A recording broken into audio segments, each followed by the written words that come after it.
You're checking out the Investor Shed podcast with Nick Beveridge and Jeremy Kitchen. They're on the path to financial freedom and they're taking their community with them. Stay tuned for the best free real estate investing advice on the internet.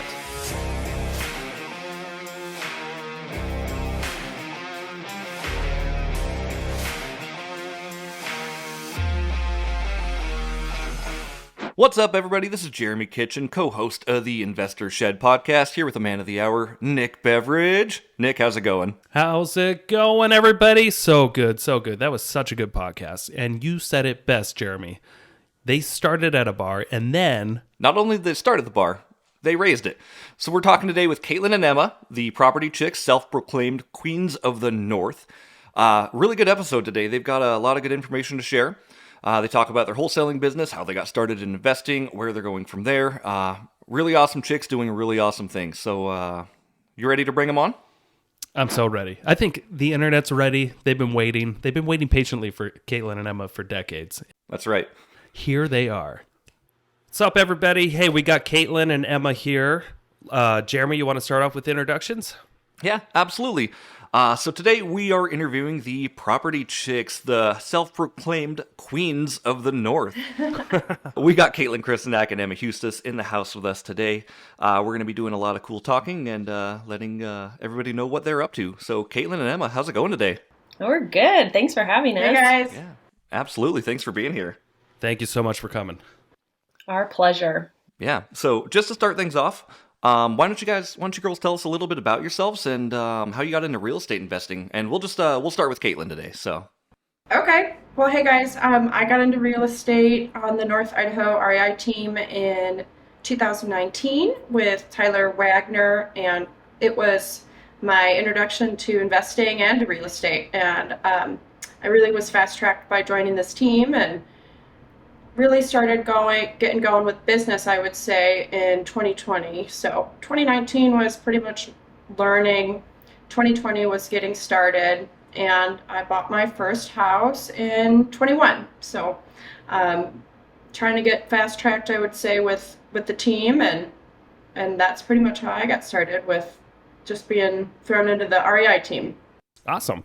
Can you expand a little bit and tell us how you got the introduction to the team and where you were?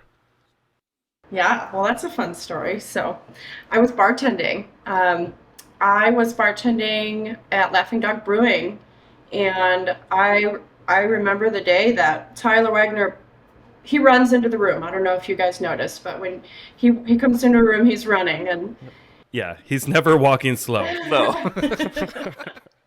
I was pretty busy behind the bar, slinging beers, and Tyler burst into the room and he just said, "Are you Katlyn?" And yeah, I said yes. And turns out he had been trying to contact me to set up the monthly REI meetings, and I was blowing him off. But so he came in to set up the monthly meetings, and we started chatting. And turns out he was looking for a partner in real estate, so he came in and I would say drank a lot of beer and convinced me to get to know the team. And with that, I started hanging around the team. I came and visited and I don't know, did some testing and that sort of thing. But my brother is in real estate and has always wanted me to get into it. So my brother, John, actually connected with Tyler before I did on a property here in town. So it was kind of this double connection, and so I thought I better go with it. And after hanging out with the team and serving them beer at some of the meetings, I decided that I wanted to start slinging houses instead of beers my whole life. Perfect. So before that, were you looking for a change at all, or did it just come through the room with Tyler's presence? No, I was looking for a change. I've been in the food service business for my whole adult life, and I was in management and working for the man, and I did that in Phoenix and in the Midwest for about 10 years. And in about 2018, I was looking for a big life change. And as I mentioned, my brother John's in real estate, and he was talking to me about it, and I was really interested in his lifestyle and not working 60 hours a week and in a restaurant. And so I I moved to Sandpoint, Idaho for a life change, quit the restaurant industry, but went into the restaurant bar industry here as just kind of a stepping stone to get here. So I had previously been thinking about real estate, but I really just didn't, I hadn't made the leap of faith yet. And I was thankful to have my brother and Tyler to kind of give me that push and encouragement and to believe that I could be something different than, a bartender. And What was it like for that first 6 months or so when you got your license and you were transitioning from, doing two jobs at once? But can you tell us a little bit? Do you remember what it was like the first 6 months? yeah, it was super awkward. It was really hard going from something that I was very good at. I've always been good at serving and bartending and that was my comfort zone. And so really just stepping out of my comfort zone and learning what do I do with my time when somebody's not there telling me what to do with my time. And so I was so thankful to be a part of a team that I could just mimic. And that's really all I did for the first 6 months was follow Tyler around and the rest of the team and just really just shadow and mimic and get used to the activities.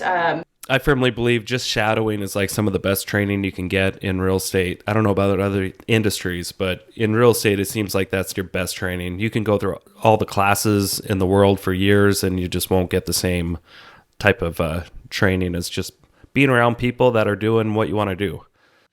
Well, I really didn't even know anything about real estate.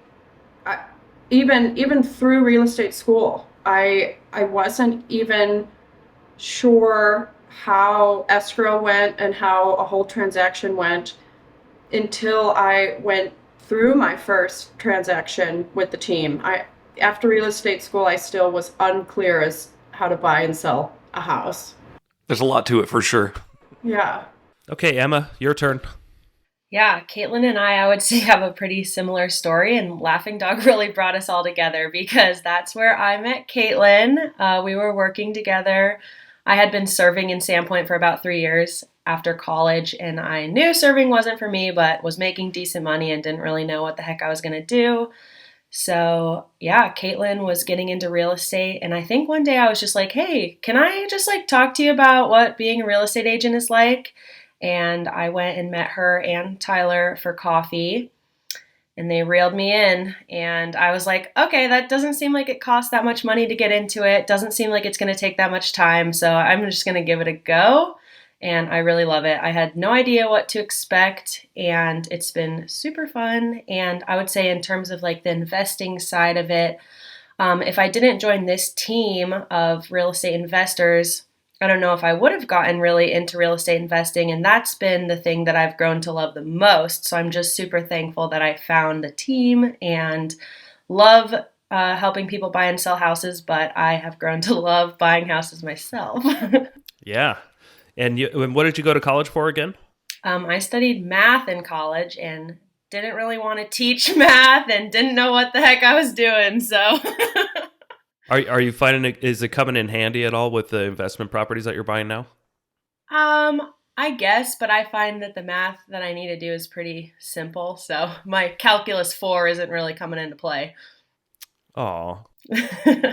Always good though to run the numbers, and that's helpful, so yeah. So Emma, you met Katlyn at Laughing Dog Brewery. How long did you two both work together there? I think that we probably bartended for close to a year together before she finally quit Laughing Dog. But then by that time, we were already working together on the team in real estate. Yeah, the thing I like about that, obviously, is both of you went from running a bar to metaphorically raising it, because what you're both doing is so great, right? You guys are just both killing it right now. Speaking of killing it, you're both working at Property Chicks. This is the company you two started. Can you tell us a little bit about what Property Chicks is? And tell me when I'm getting my t-shirt. Katlyn, I'll let you answer that one. Oh, there you go. Hey! There's that t-shirt. I love it. I want one in a rainbow. Sorry, I was distracted by t-shirts. What was the question?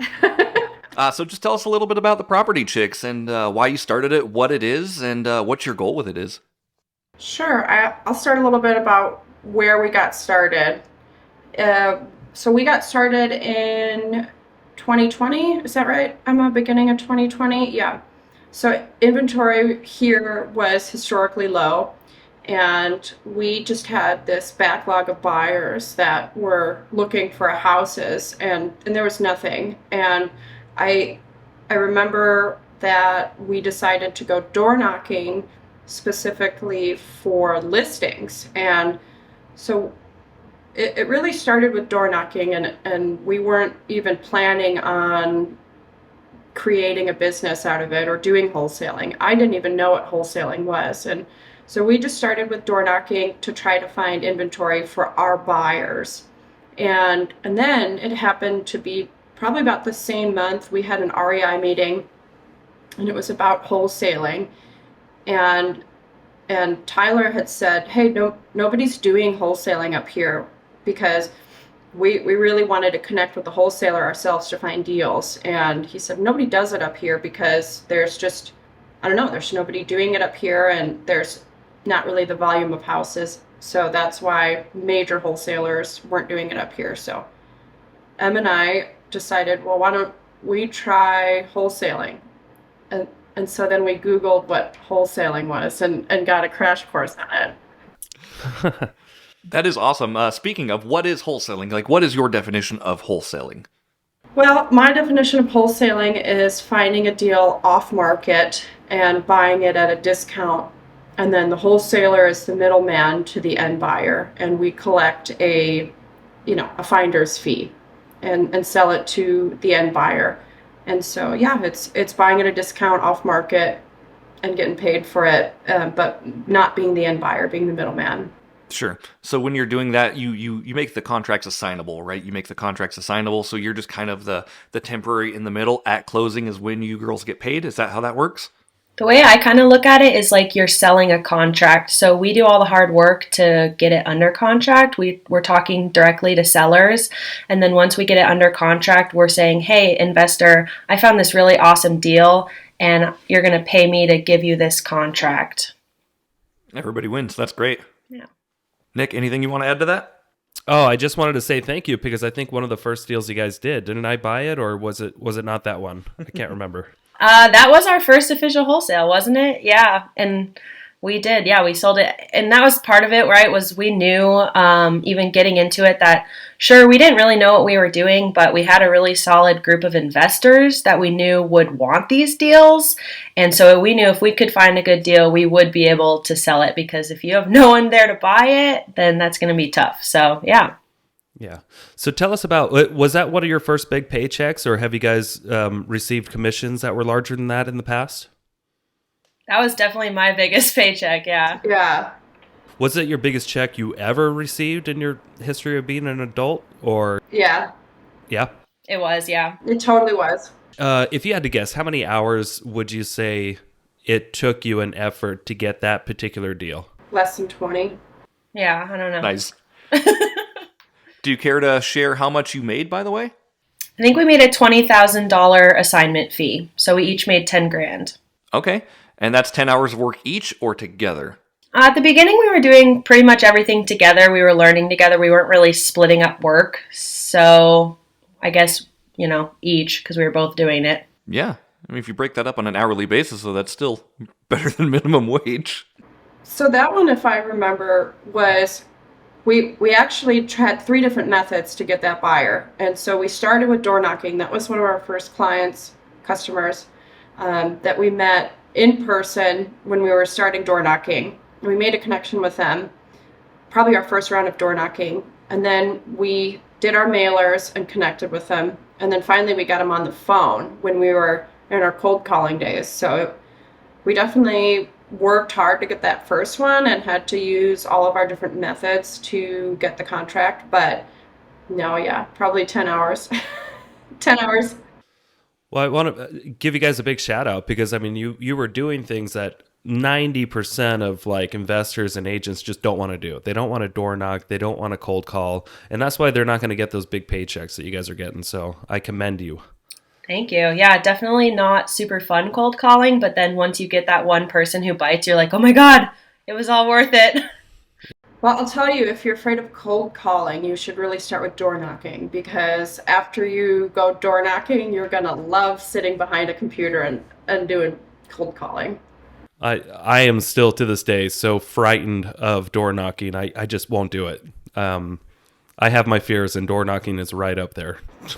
One piece of advice for anyone who is going to go door knocking, do not bring a clipboard. Like, just walk up like you're just going to chat, because we found a lot more people answered the door when they're like, who are these girls coming to say hey? And then we'd like whip a business card out of our back pocket. Nice. Have you tried doing anything creative, like you're walking your dog and you're knocking at someone's door? Like anything like that?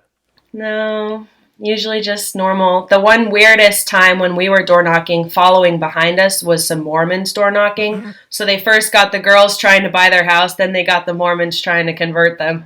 Everyone's trying to get us today. Jeez. Busy day for homeowners. Yeah. So when you're door knocking, do you have a script you go off of, or do you just kind of wing it per house when you're out there? Well, it's been a while since we door knocked, but what did we say? I'm trying to think.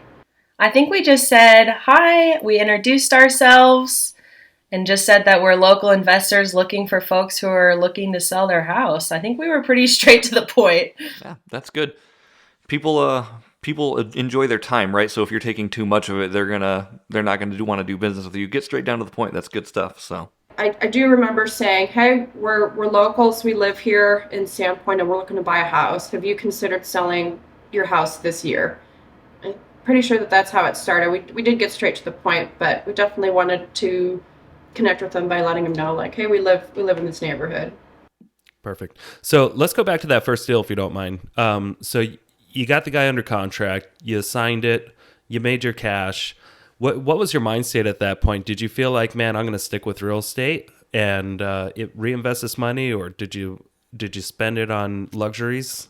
Can you kind of tell us where you were mindset wise and what you did with your cash? And we'll start with Katlyn. Yeah, well, thinking back to it, we actually got that under contract and we were going to buy it ourselves and we were going to flip it. And we just were in a position, personally, I was in a position where I didn't have any extra money to put towards it, rehab wise. And I really was just looking to quit Laughing Dog and to get on with my life. And I had never had a cushion of money, and I was living paycheck to paycheck and night to night with tips, honestly. And so I remember that when I got that money, it really opened my mind to the possibilities of what I should be doing and really how I should be spending my time. And I had a conversation with Joe about if I should stick with the bartending or not. And she basically was like, how much money a year do you make bartending? And it wasn't as much as I just made. And so we just realized that it was time to, it was time to just work on what works. And yeah, that's really what I did. It helped me transition from bartending to real estate completely and gave me the confidence that I could go a few months without having any deals and still be fine. So what I'm hearing is that you really got to learn the value of your own time. Mm-hmm. Yeah. Perfect. How about you, Emma? I did not reinvest it. Looking back, I mean, it wasn't like I just blew it all, but I think, like Katlyn said, I was still pretty new into real estate too. So I think I used it kind of as a cushion I was like, okay, if I don't make another deal for a couple months, then I can pay my bills. And honestly, I wish I would have just invested it, and then it would have forced me to find some more deals to pay my bills. That's true. That was the first one, so we kept learning. Nice. Can you just go right into your second deal?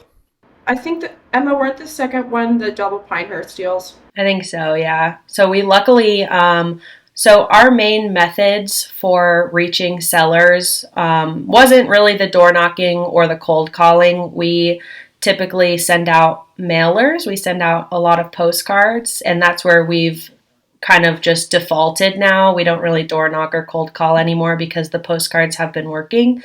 And so we have been sending out postcards in like the Silver Valley and some smaller towns again that we just knew people weren't hitting, and we figured we'd give it a try. And we got a call from a seller who actually had multiple houses that she was looking to sell. And I remember that day we kind of didn't really have great negotiating skills. I think we just kind of, we did our research, but we just kind of told her a number. And we were super surprised when she just said, okay. Have two of them. Yeah, and we sent her both contracts and she signed them, and it was ridiculously easy. They don't normally go like that. Okay, cool. So you got 2 deals in one. We got 2 deals in one, and I remember those deals. We were, I think, trying to sell them to Joe, and I remember we were lucky enough that we are able to negotiate an inspection period on our deals. A lot of wholesalers don't have an inspection period, and the buyer isn't really able to come in. The end buyer isn't really able to come in and preview the house before getting it under contract. So we've learned that our investors specifically, which are half of the time Nick and Joe, they want to see the house before they commit. So we always do write in an inspection period, and we make sure that the seller knows that we're not going to be negotiating any further, but it is our due diligence and we can back out. So anyways, we had this inspection period, and Joe came to see the house, and there was a goat inside one of them, and they were pretty rough houses. But she ended up passing, and we ended up finding another investor who is in our REI core investor group, I would say, and they went forward with them, and it was pretty smooth. Yeah, they bought both of them, so that was also super nifty to just find one person, and he was willing to take them both on. Awesome. So it's kind of cool that you guys realized what was working and what wasn't, and you got to cut out the 2 things that actually probably take up more time, right? Yeah. You got to cut out cold calling and door knocking, and then all you have to do is just send out mailers. How much time does it take to send out 100 mailers? A minute, 5 minutes. Well, I think last time, to be fair, Emma, I went on Canva and created some different logos and stuff for our postcards. So maybe 20, 25 minutes. Yeah. I think you got a house out of the last 20 minutes I spent too. So. And where do you girls find your deals? Do you go on Deal Machine? Do you just look at the title companies for distressed home sellers? Like, what are you looking? We do driving for dollars. So we use the app Deal Machine, like you said, and we physically go drive, and we pick out distressed houses. We add them as a lead. And so I will say, I guess we did spend a decent amount of time driving for dollars, and we have plans to go drive for dollars again today. So we're still trying to add leads to our, to our pool. And we usually like to send upwards of 5 mailers to the same house. It usually takes a lot of hits before somebody finally gives you that call. Sure. Perfect. So you guys have been successful at actually getting good deals under contract. And I want to ask you, because a lot of people tend to struggle with this, what is your actual closing line? Do you guys have a rehearsed closing line where you're basically asking them to commit to a certain price? Or do you wing it every time? Tell me a little bit about that. Emma's getting way better at it than I am, so I'll let her take this one. Well, it's been a lot of learning, right? And we had a speaker from a local wholesaler come to an REI event, who's the We Buy Houses, Chad, and I definitely took some tips from him. I've been reading Never Split the Difference and using some techniques from that. So I still feel like I'm just going to fumble it. I'm not going to lie. And I'm just like, I try to say something that they recommended, something that they recommended, but my most recent success, I just kind of used the line that is, well, I really don't want to disappoint you with my offer. And you're just quiet and let them to be like, oh, it's okay, just tell me. And then I said, well, I've seen another house off market similar to this one sell for, X amount that is similar to what I'm hoping to get it for. And then again, just a lot of silence is very helpful, and kind of just see their reaction. And then if they kind of are okay with that number, I just say, would you be okay with me writing up a contract and getting started today? And Doesn't always work, but when it does, it's great. But you're at least asking a question. You're not just leaving it dead air to where they're basically asking you to buy their house. Yeah, it's another technique I've learned is like, people are describing their house and they're kind of talking it up, and I say, well, you sound like you should just keep it. Like, sounds like a great house. And they're like, oh, no, I have to sell it for this. So they're like telling you like, oh no, I need to sell it. They're convinced. Yeah, exactly. They're convincing you like, buy my house. Oh, that's actually really good. That's funny. How about you, Katlyn? Well, I think that we have learned a lot, as Emma was saying, from other people in the business. And that's pretty much my model with, as I mentioned, like when I started with real estate, learning from everybody else around me who's already doing it. And I remember Emma and I went and hung out with Danny O'Bannon, and that was really our first introduction to scripting. And it just feels so awkward going through a script, but honestly, the more you go through it, the more natural it gets. And really all you need to do is have a successful conversation with it one time. And then you're like, oh, it works. Okay. And it just feels, you're a lot more confident going through the script. I think the bottom line that I always try to remember when I'm talking to somebody is that I'm not here to twist anybody's arm. And it's so much easier when you have that in mind.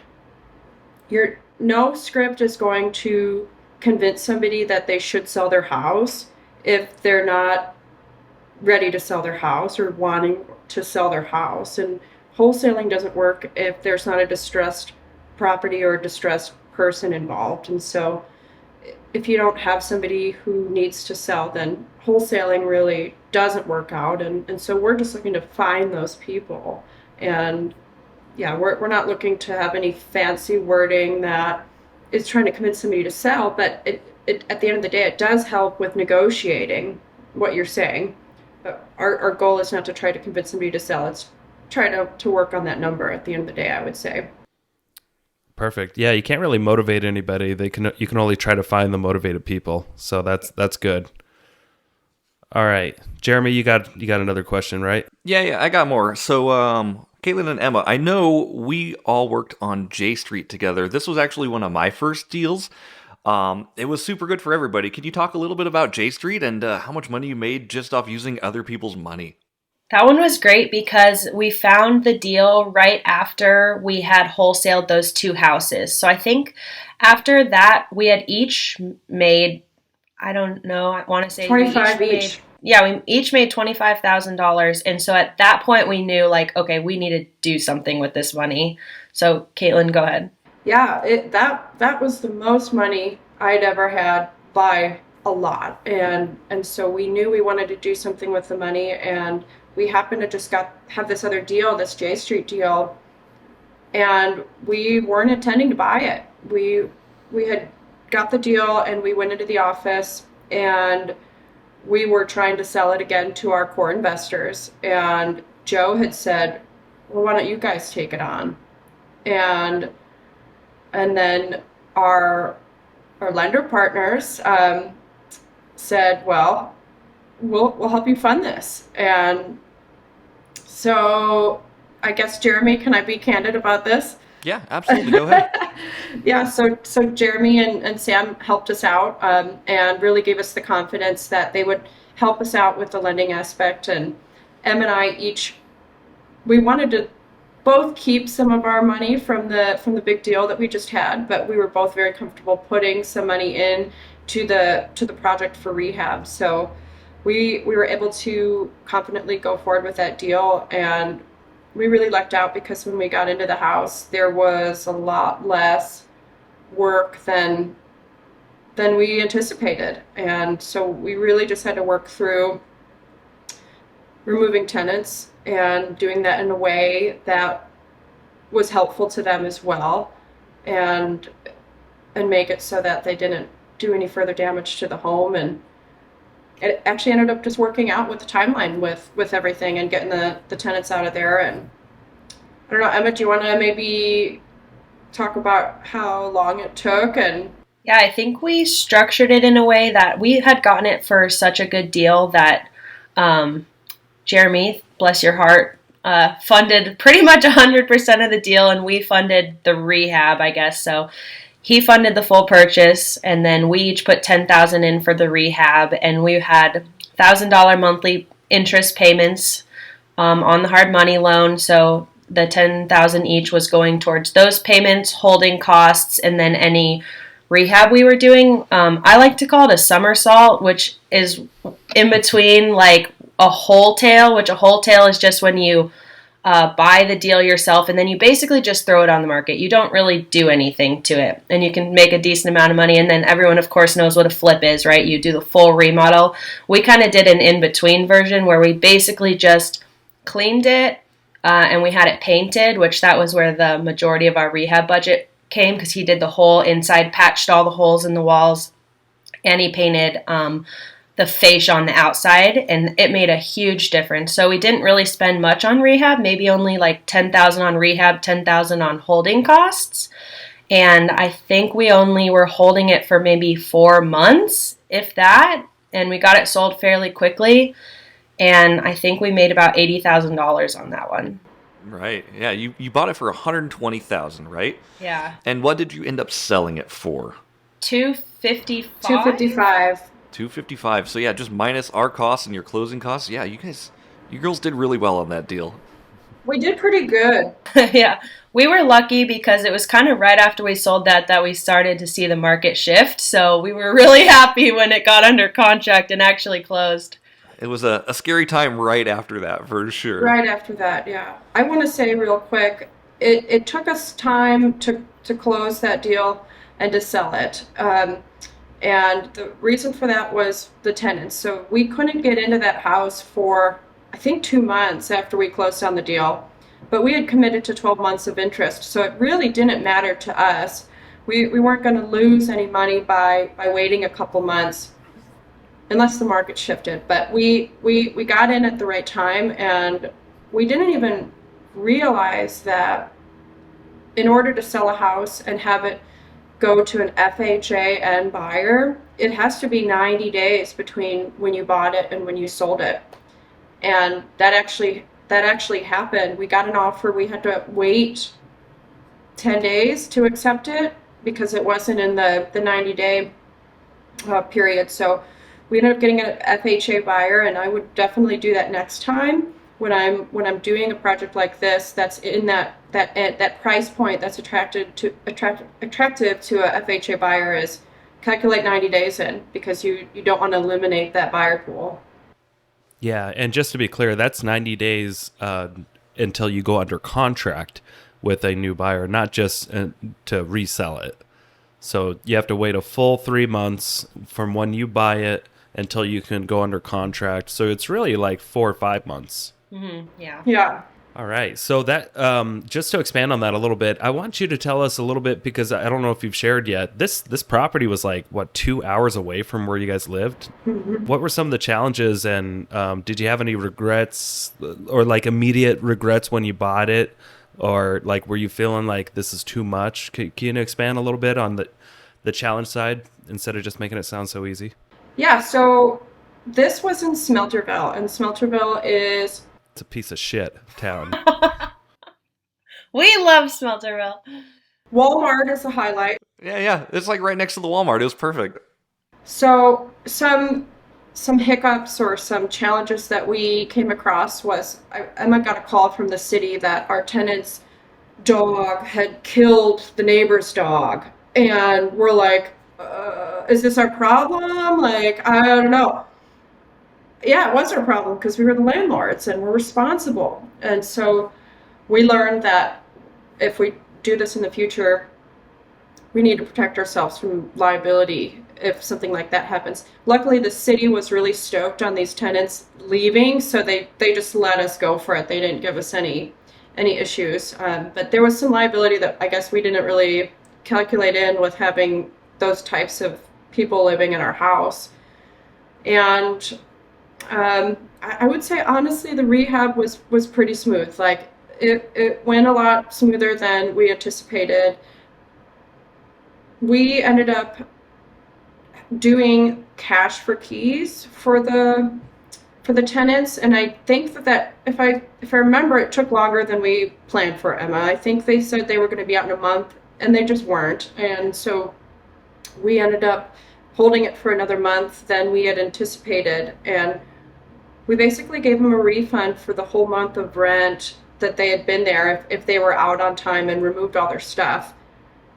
Honestly, that was pretty easy. Like it was great. Like they removed all their stuff. They didn't do any damage to the house, and that whole part was easy.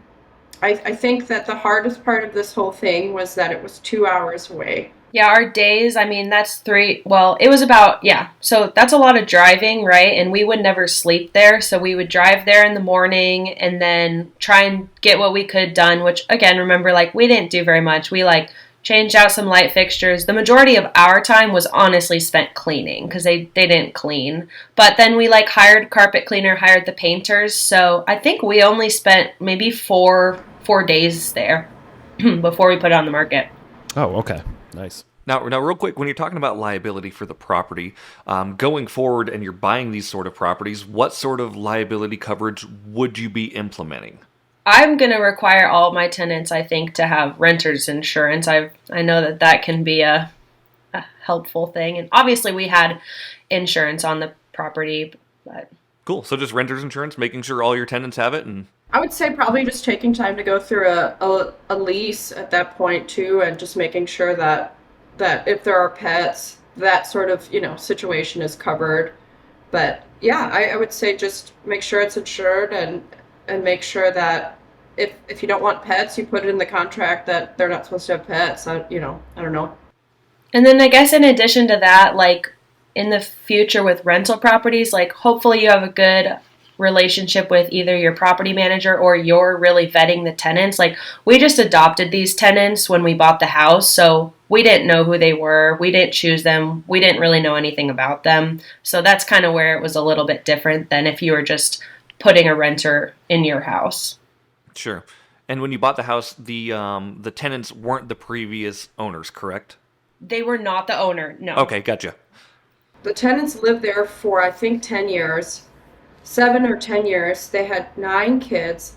And I think really this was the most important part of the deal, was that the seller didn't want to deal with this. The seller didn't really want to be the bad guy and get these people out of the house. And she just didn't want to handle tenants anymore. So we took on the risk of dealing with this situation.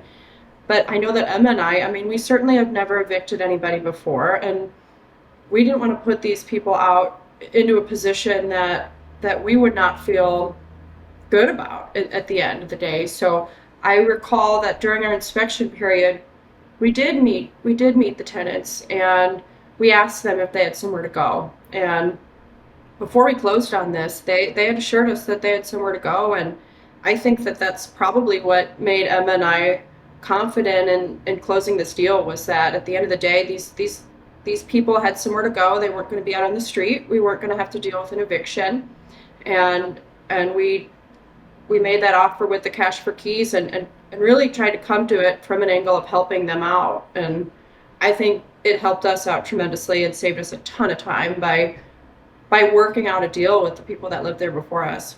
Yeah, I've definitely experienced this a lot buying properties. There's so often when there are tenants there, the owners are just, they're beat up landlords, or they never intended to be a landlord, and they just don't want to be, quote unquote, the bad guy. You're not really the bad guy. You're just you're the property chicks. You're here to make 80 grand and get the fuck out of the way, family. Right? Like, be adults. If you're not going to pay your rents, you're going to get kicked out. Like you guys, you come in to actually enforce reality. And people a lot of people out there, the tired landlords, they just don't want the queasy feeling of having to deal with this problem where they know these tenants are getting away with more than they should. Were these tenants, were they paying rent, or were they just destroying the house, or like what was it that got the seller to just take a huge discount to walk away from it? They were not necessarily destroying the house, but definitely I would say like putting more wear on it just because of the amount of people in there.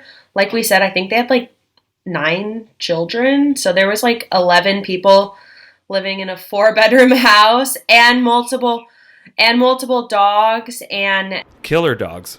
killer dogs. Yeah. And honestly, I think she just needed the money. I think she just wanted the money like quickly. Sure. Her husband had died, and so her husband was the one who was managing this. And when he passed, she certainly didn't want to take on the responsibility of this. And I remember when we gave her the offer, she thought we were joking because it was that beneficial for her to have that money, and she thought we were kidding. And so no, we weren't, and it really was a win for her, and she just was very relieved that we would take on that risk and that responsibility, and that she just didn't want to. That she never had to, her husband had, but she was kind of inheriting this issue, this job as a landlord. Yeah. What I love about that is you created a win-win all around, right? So you made the owner win. You gave cash for keys to the tenants, so they won. You guys ended up winning. Sam and I won on the deal. Like, everyone involved felt like a winner to me.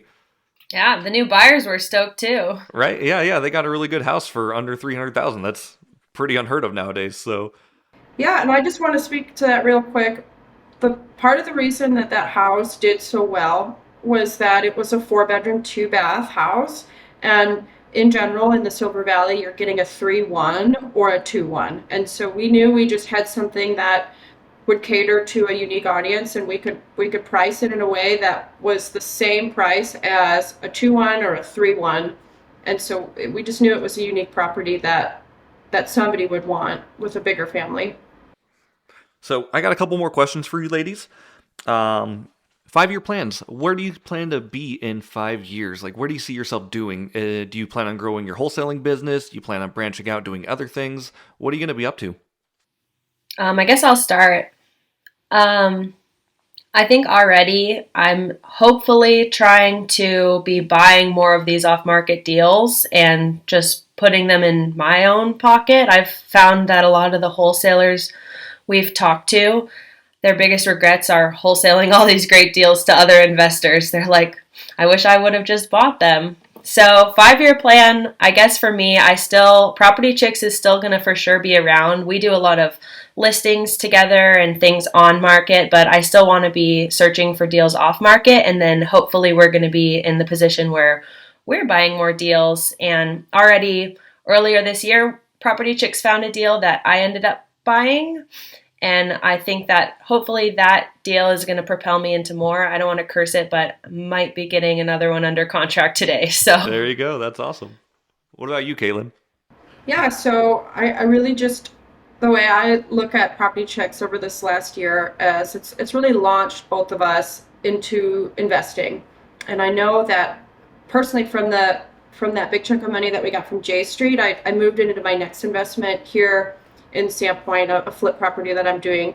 And I know that Emma had moved her proceeds onto a next project. And so I really just see this model continuing. And I see us continuing to look for off-market properties, trying to take them on ourselves, and either taking them on ourselves if we can, or taking that wholesale fee and being able to take on the next one. And I just see this just being a tool for us to use to help ourselves, but to help our core investor group that we work with. Nice. You're definitely building incredible momentum, and I'm really proud to be in business with both of you. So it's super cool. We do have some closing questions. Nick, do you have any thoughts before we get into those? I just wanted to applaud you guys again. You guys have you started something that nobody else was doing in your market. As far as I still don't know of any wholesalers other than you two up in the Bonner County market. Do you know are there any other competitors right now? And I noticed you did something unique, was you jumped over Kootenai County and went to Shoshone County as well. Like, you're hitting these markets, these smaller markets that I feel like you're just not really competing. Maybe you are. You can tell us, but I think it was really smart of both of you to go after these markets that there's just not the competitive. You're not competing with like 3 or 4 or 5 other wholesalers on the same appointments. But tell me if I'm wrong. No, so I will say when we met with Danny O'Bannon, who Katlyn mentioned earlier, he was a super successful wholesaler in Spokane. He thought we were dumb. He was like, that's silly. There's not enough houses.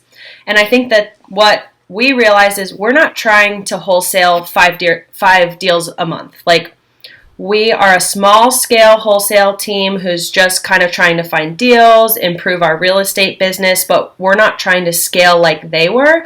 And so that's why those smaller markets are worth our time, because if we can find 4 or 5 wholesale deals a year and either buy them, or a lot of those leads are turning into other opportunities, then it's worth it for us. So we don't really feel like competing, and we're okay with not getting maybe the amount of business because there's not as many houses, but we're still finding success. So Yeah, I agree. I think that's really key as to what we're looking to do here. We're not looking to spend thousands of dollars a month on marketing, and we're not looking to just put all of our money into scaling this business. We're looking at it as kind of a side hustle, and so nobody else is doing that in this area. I think there's 1 or 2 that do try this area, but it's not their primary market. And I know that as far as Shoshone goes, that's really where we've had most of our success. And so not that we're not looking at other areas, but we really just want to focus on the areas that are successful and keep doing what's working. Just double down on what's working instead of trying to recreate the wheel here. That's awesome. Yeah. All right, ladies. So I've got some closing questions for both of you. We drafted these questions. You obviously know what they are, but I want to hear your answers on them. So if either of you had, or both of you had $30 million just randomly gifted into your bank account, tax-free, what's going to be the first thing you spend it on? Well, the first thing, I have been looking out of state at investing. So honestly, I'd probably try to buy like an apartment complex out of state. And then after that, I'd probably buy myself a brand new car with cash. I've been thinking about this one a lot, and I was trying to come up with something real estate involved, but that's honestly not the first thing I would do. If I had $30 million in my bank account, I would take 6 months and I would travel with my family and with everybody in my life that is still here. And really, that's what this is about for me. That's what real estate is about for me, is having more time and not spending 60 hours a week in a restaurant. It's about having time to create memories. And so I would use it to go create some memories while everybody's still around. And then I would buy some houses and make sure that I didn't have to work for a long time. Way to make me sound super materialistic there. Jeez. Sorry. That's why I thought it was going to be an interesting question, right? Because you've got a lot of money with $30 million. You could do literally whatever you want. I was just curious what the first thing you would do is. Obviously, we're all going to reinvest a bunch of that, but just, like, part of me wanted to be like, yeah, I would absolutely be selfish with the first 10 million. Yeah. It's hard not to when you have that much, but who knows, right? Second question. So what is your biggest motivator to financial freedom, or what is your why into being in real estate? My why is kind of what Katlyn said, just having more time. I'm hoping to grow my investment portfolio so that I don't have to work. I don't have to work, but I probably still will because I love it. But I really want to get to the point where I'm probably taking off like 3+ months a year and traveling with my partner and spending more time with family. And then I also, yeah, exactly, just that.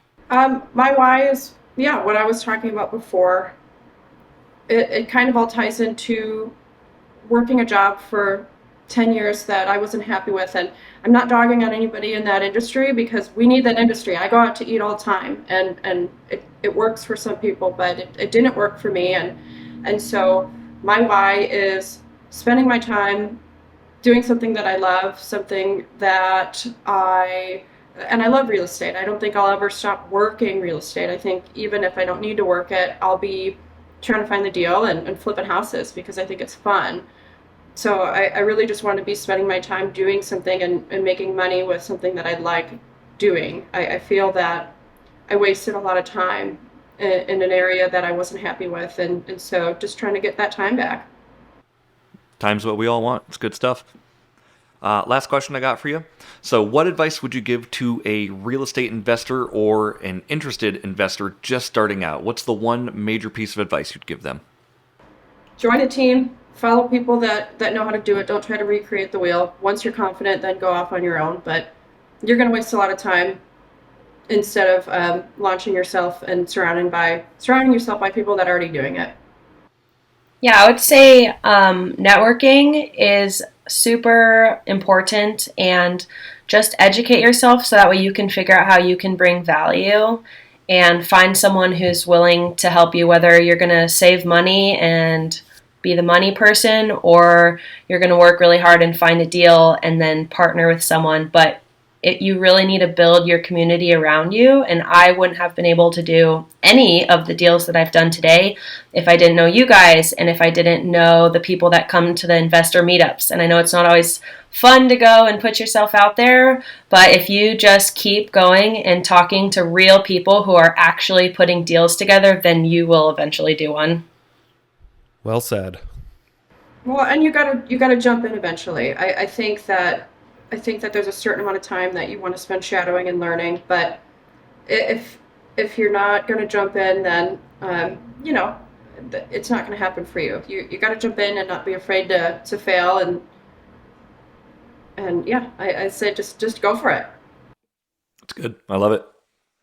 Well, I commend you two for taking all the action that you've taken, and super, super proud of what you guys have built for yourselves. It's seriously just amazing to me to see where you guys were a couple of years ago, just pouring beer for us. And now you just have this tremendous momentum. And I think more than anything, you just have the confidence and the knowledge that you know that this is possible and you know what to do now. And all you got to do is choose. Are you going to do more of it, or are you going to scale back? And I just wanted to just say how proud I am of both of you, and really appreciate that you're still on the team, and hope you stay on the team for a long time. And that's all I've got. Thanks. Yeah. Awesome. Well, hey, Katlyn, Emma, thank you girls so much for joining us today. It's been an absolute blast. We'll see you down the road, obviously. And thanks again for everybody for checking in, and we'll catch you next time. Thanks, guys. Thanks for coming. Everybody. Have a great day. Thanks for tuning in to the Investor Shed podcast. Please like the video and subscribe to the channel for instant access to all future episodes. If you or someone you know has investing experience or stories to share, reach out to us in the comments or via email.